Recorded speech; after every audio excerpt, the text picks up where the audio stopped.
The tension between Jake and Karina was palpable as they moved into a quieter section of the ballroom. The warm glow of the chandeliers barely softened the icy atmosphere between them. Jake's jaw was tight, his eyes locked on Karina as he struggled to keep his voice calm. "Karina," he began, his voice low but firm. "We need to talk." She turned to face him, her expression calm but her eyes flashing with anger. "Do we?" she replied coolly. "Because the last time we had anything to discuss, you handed me divorce papers." Jake flinched at her words, but he pressed on. "Who is he?" His gaze darted to the boy, who was now playing near the staircase, with Evan keeping a watchful eye. "The boy. He's my son, isn't he?" Karina's face hardened. "That's none of your concern." "None of my concern?" Jake's voice rose slightly, his frustration boiling over. "I have a right to know, Karina.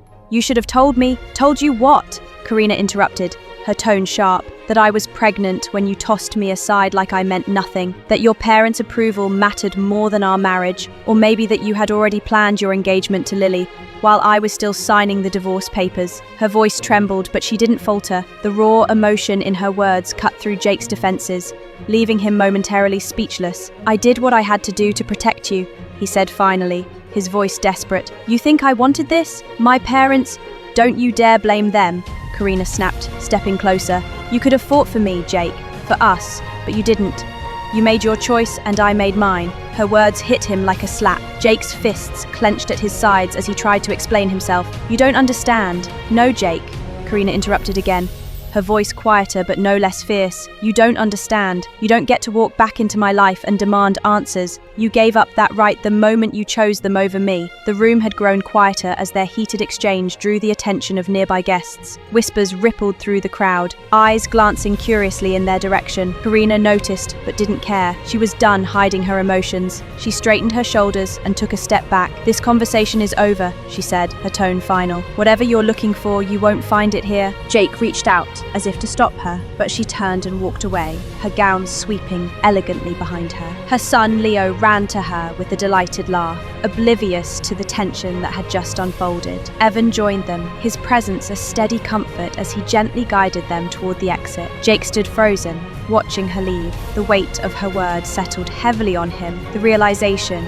of what he had lost hitting him anew. Around him, the buzz of the party resumed, but for Jake, the world had never felt quieter. The night after the gala was restless for Jake. The weight of unanswered questions gnawed at him, and Karina's words echoed in his mind. "You gave up that right the moment you chose them over me." He couldn't let it go. The boy's eyes, the same piercing green that stared back at him in the mirror, haunted him. Deep down, Jake already knew the truth, but he needed confirmation. He couldn't leave it unanswered any longer. The next morning, Jake's resolve hardened. He had his assistant discreetly gather information about Karina's life since their divorce. What he discovered only deepened his turmoil. Karina had returned to her family's fold, reclaiming the Eldridge name and launching a successful, sustainable business venture. But there was no mention of the child's paternity. Frustrated, Jake decided to take matters into his own hands. His jealousy and desperation led him to confront Evan directly. He found Evan at a trendy cafe in the city, casually sipping coffee while reading through documents. The sight of Evan's relaxed demeanor only fueled Jake's anger. "Evan,"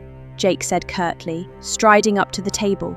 Evan looked up, his expression calm but slightly amused. "Jake, to what do I owe this pleasure?" Jake didn't bother with pleasantries. "We need to talk. About Karina. And the boy." Evan's expression hardened slightly as he placed his coffee cup down. "I don't think that's any of your business, Jake." "It is my business," Jake snapped, leaning forward. "Leo is my son, isn't he?" Evan raised an eyebrow, his calm demeanor unshaken. "And if he is, what does it change, Jake?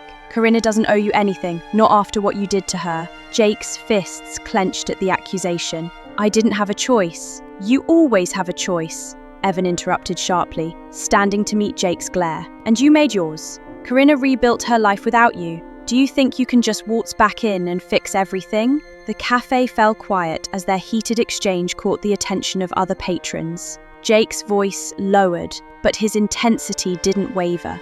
"I deserve to know. I deserve to know if he's my son." Evan stared at him for a long moment, the tension between them thick. Finally, he, running a hand through his hair, "Yes, Jake. Leo is your son."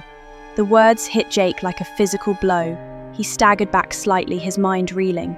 Why didn't she tell me?" Evan's voice softened, though it carried a sharp edge. Because you made it clear she couldn't trust you. You broke her, Jake.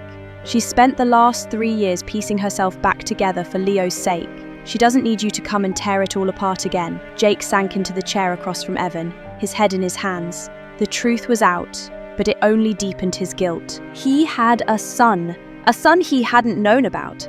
A son he had abandoned without even realizing it. Evan leaned forward, his tone more measured now. If you want to do something for Karina and Leo, then think carefully before you act. You've done enough damage already. Jake didn't respond. His mind was a whirlwind of regret, anger and sorrow. For the first time, he fully grasped the magnitude of what he had lost and the uphill battle it would take to make amends. Lily entered Jake's office unannounced, her high heels clicking sharply against the polished floor. Jake barely glanced up from his desk, his thoughts consumed by the revelations about Karina and Leo. "Jake," Lily began, her tone dripping with practiced sweetness. "We need to talk." Jake leaned back in his chair, his expression impassive. "Make it quick, Lily, I'm busy." She approached his desk, placing her manicured hands on the edge as she leaned forward. "I heard some interesting things about that gala the other night," she said, her voice carefully casual. Jake's eyes narrowed. "What do you want, Lily?" Her smile tightened, the facade of charm slipping slightly. "You've been distracted, Jake. People are starting to notice, and now there's talk of her. That secretary of yours, Karina, wasn't it?" Jake's jaw clenched at the mention of Karina. "Be very careful about what you say next, Lily." Lily's confidence faltered for a moment, but she pressed on. "I'm only trying to help. She's a liability, Jake, always was. And now there's a child involved. You can't afford to let this derail everything you've worked for." Jake's patience snapped. He stood abruptly, the intensity in his eyes silencing Lily mid-sentence. "What do you know about her, about Leo?" Lily's composure wavered as she stepped back. "Only what I've heard," she said quickly, her tone defensive. Jake's gaze bore into her, his instincts telling him there was more to her story. "Lily," he said coldly, "if you know something, now is the time to tell me." For a brief moment, Lily hesitated, her mask of confidence slipping entirely. Then, as if sensing the inevitability of the truth coming out, she sighed dramatically. "Fine, I may have taken steps to ensure she stayed out of your life." Jake's expression darkened. "What steps?" Lily crossed her arms, feigning nonchalance. "I made a few calls, sent a few emails. It wasn't hard to discredit her. People like Karina are easy to deal with when you have the right connections." Jake's anger erupted. "You sabotaged her," he demanded, his voice rising. "You went behind my back and destroyed her life while she..." Lily stepped back, her tone defensive. "I was protecting you, Jake. Protecting us. She didn't belong in your world." Jake's fists clenched at his sides, his voice low and deadly. "You had no right to interfere in my life, in her life. You don't know what you've done. I was doing you a favor." Lily insisted, her voice shrill. "You would have thrown everything away for her, your family, the company. I couldn't let that happen." Jake's glare was icy. "I would have thrown it all away for her in a heartbeat if it meant keeping her safe from people like you." Lily froze, stunned into silence. Jake stepped closer, his voice calm but cutting. "We're done, Lily. Whatever arrangement we had, whatever plans my parents forced on me, it's over. You're out of my life, starting now." Her face contorted with anger. "You'll regret this, Jake," she spat. "I already regret trusting you," Jake replied coldly. He stepped around her and opened the office door. "Leave, and don't come back." Lily hesitated for a moment before storming out, her heels echoing down the hallway. Jake closed the door behind her, leaning against it as the weight of the confrontation settled over him. He had made a mess of his life, but this was one step toward setting things right. He only hoped it wasn't too late to fix what truly mattered.